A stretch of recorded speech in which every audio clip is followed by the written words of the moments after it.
Hi అండి, నమస్తే. రాయలసీమ కిచెన్కి స్వాగతం. అందరూ ఎలా ఉన్నారండి? నేనైతే చాలా చాలా బాగున్నాను. మీరందరూ ఎలా ఉన్నారో కామెంట్ సెక్షన్లో షేర్ చేయండి. ఈరోజు నేను చేసే రెసిపీ వచ్చేసి సాంబార్ అండి. దాంతోపాటు కొన్ని పచ్చిమిరపకాయలు తయారు చేస్తున్నాను లంచ్లోకి అండి. ఉత్త సాంబార్తో పాటు నంచుకోవడానికి ఏదైనా కావాలంటారు పిల్లలు. అందుకోసమని పచ్చిమిరపకాయలు తయారు చేస్తున్నానండి. నేను చేసే సాంబారు పెసరపప్పు, కందిపప్పు రెండు వేసి చేస్తానండి. అన్నంలోకి చాలా బాగుంటుంది ఇది సాంబారు. అన్ని రకాల సాంబారు ఒక్కొక్కటి ఒక్కొక్క టైప్ చేస్తారు కదండి. బెండకాయ సాంబారు, దొండకాయ సాంబారు, తోటకూర సాంబారు అంటారు కదా. నేను కొన్ని కూరగాయలు వేసి చేస్తున్నానండి. నేను పప్పు కోసమని పెసరపప్పు, కందిపప్పు రెండు ఉడికించి తీసుకోవాలండి. పెసరపప్పు తీసుకోవాలండి. ఈ రెండు కడిగి శుభ్రంగా కడిగేసుకొని వేసుకుందామండి. ఆ లోపల నీళ్ళు వేడెక్కిపోతాయి. రెండు కడిగేసుకొని ఉడకబెట్టుకుందామండి. వేసేసుకుందాం. పప్పు ముందు ఉడకబెట్టేసుకుంటే తర్వాత సాంబార్కు పక్కన కూరగాయలు ఉడికి పెట్టుకుందామండి. ఇది తొందరగా అయిపోతుంది. దీంట్లో కొద్దిగా పసుపు వేసుకుందామండి. కొద్దిగా పసుపు అండి. పప్పు కూడా దీంట్లో నేను కొద్దిగా నూనె వేసుకోవాలండి. వేసుకుంటే బాగా స్మూత్గా తొందరగా ఉడికిపోతుంది పప్పు. ఇక్కడ కుక్కర్ ఇవతలకి షిఫ్ట్ చేసేసుకొని ఇక్కడ బాండి పెట్టేసుకున్నానండి నేను. ఎందుకంటే పోపు కోసమని ఎక్కువ ఆయిల్ ఏం పట్టదు. ఈ ఆయిల్ పోపు ఇది వేగే లోపల మనము ఇక్కడ తాలింపు వేసేసుకుంటే కొంచెం తొందరగా అయిపోతుంది. నేను పోపు కోసం ఇవి కూరగాయలు బెండకాయలు, టమాటాలు, బంగాళదుంపలు, కొన్ని పచ్చిమిరపకాయలు, క్యారెట్ ముక్కలు, ఉల్లిపాయ ముక్కలు, కొద్దిగా కరివేపాకు, వెల్లుల్లిపాయలు అండి. ఇవి మాత్రం సిద్ధం చేసుకుంటే వంకాయ అప్పటికప్పుడు వేసుకోవాలి కాబట్టి నేను ఇవి కోసి తరిగి పెట్టుకున్నానండి. ముందు కొద్దిగా జీలకర్ర వేసుకుందాము.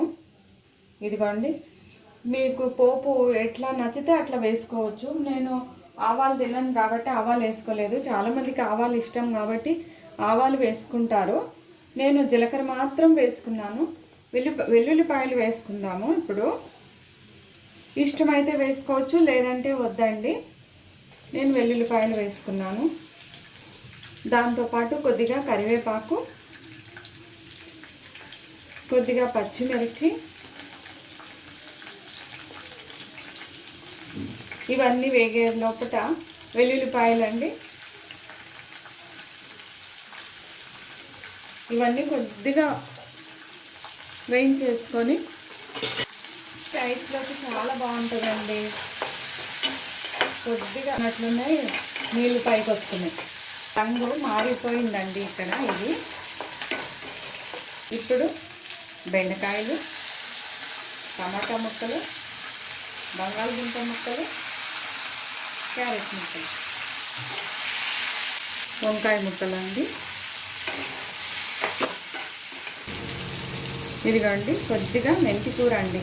సాంబార్లో మెంతికూర వేయడం వల్ల చాలా రుచిగా వస్తుంది.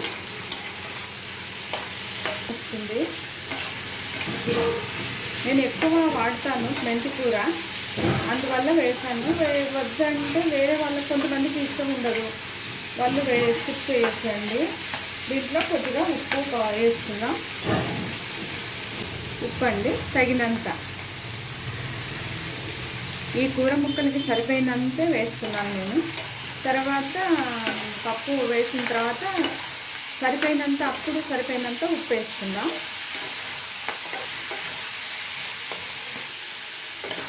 ఇవి కొద్దిగా మగ్గిపోయినాయండి. టమాటా మెత్తబడిపోయింది కాబట్టి మగ్గిపోయినట్టు లెక్క. దీంట్లో కొద్దిగా జింజర్ గార్లిక్ పేస్ట్ వేసుకుందాం. కొద్దిగానేనండి, ఎక్కువ అవసరం పడదు. సరిపోయినంత, ఎవరి ఇష్టానికి వాళ్ళు, ఎవరి రుచికి సరిపడినంత వాళ్ళు ఎంత కారం తినగలుగుతారో వాళ్ళు ఉప్పు కారాలు వాళ్ళకి తగినట్లు వేసుకోవచ్చు. ఇదిగోండి, ఇంకా వేగిపోయింది. సాంబార్ పొడి అండి 1 స్పూన్ వేసుకోవాలి. 1.5 స్పూన్ దాకా వేసుకున్నాను నేను. వేసుకొని కొంచెం మట్టితే నూనెలో ఈ ముక్కలకంతా పడుతుంది. నాకు ఇచ్చినంత కమ్మటి వాసన అండి, మంచి ఫ్లేవర్. కూరగాయలను బట్టి పులుపు వేసుకోవాలండి. చింతపండు పులుసు వేసుకుంటున్నాను నేను.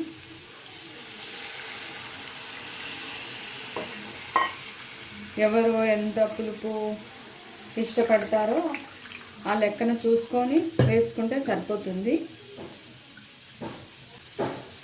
ఈ పులుసులో ఇవన్నీ ఉడికిపోతాయండి. ఈ కూరగాయ ముక్కలన్నీ ఉడికిపోతాయి. ఆ లోపల అవతల పప్పు కూడా ఉడికిపోతుంది. నీళ్ళండి సరిపడినన్ని నీళ్ళు, మన సాంబార్కి సరిపడినంత నీళ్ళండి. ఈ కూరగాయ ముక్కలు ఉడికే లోపల పప్పు ఉడికిపోతుంది. ఇప్పుడు ఈ టైంలో ఉప్పు చెక్ చేసుకుంటే సరిపోతుంది.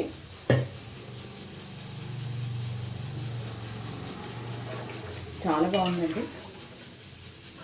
సరిపోయింది ఉప్పు కూడా. కూరగాయ ముక్కలన్నీ బాగా ఉడికిపోయినాయి.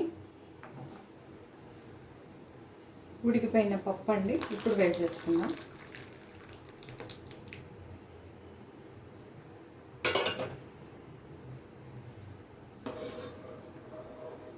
ఇప్పుడు ఉప్పు చెక్ చేసుకుంటే సరిపోతుందండి. ఉప్పు కానీ కారం కానీ.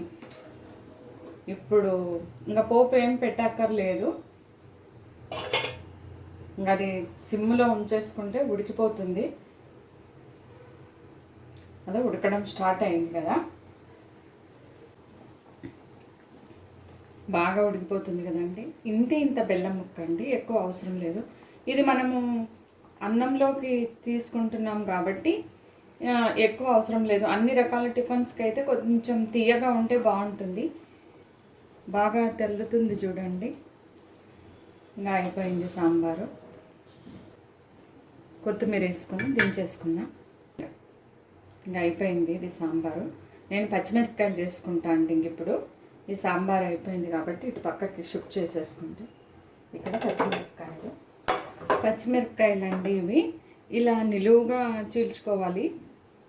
మనకు ఎన్ని పచ్చిమిరపకాయలు తింటామో అన్ని పచ్చిమిరపకాయలు, గింజలు వద్దంటే వద్దు. ఇదిగోండి ఇట్లా చీల్చి పెట్టేసుకోవాలి పచ్చిమిరపకాయలన్నీ.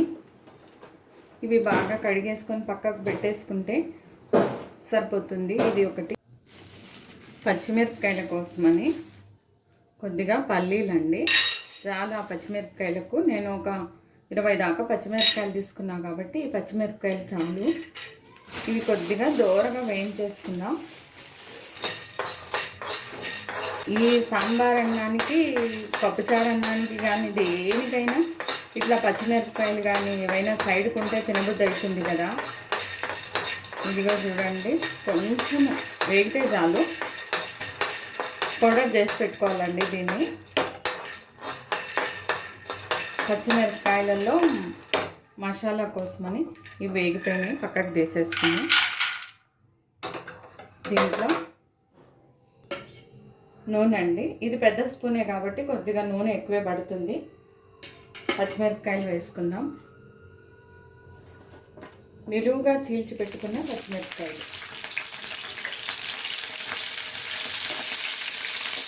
ఘాటు వస్తుంది, జాగ్రత్త అండి.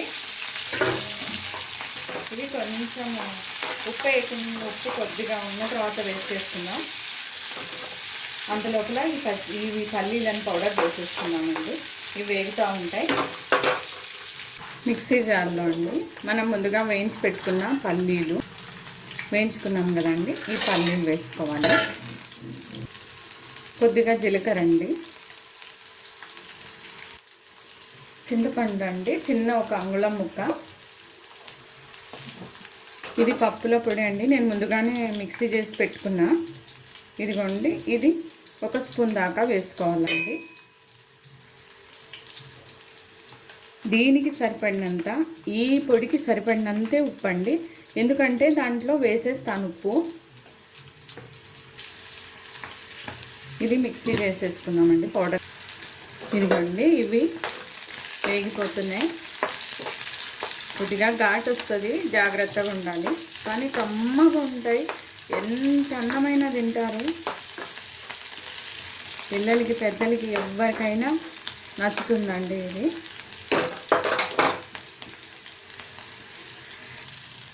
వేగిపోయినాయండి బాగా. ఇప్పుడు ఉప్పు వేసుకున్నామండి. ఇప్పుడు దాంట్లో వేసేసుకున్నాం కాబట్టి దీంట్లో కొద్దిగా వేసుకుంటే సరిపోతుంది. పౌడర్ అండి, ఎంత సరిపోతుందో అంత పౌడర్ వేసుకుంటే సరిపోతుంది.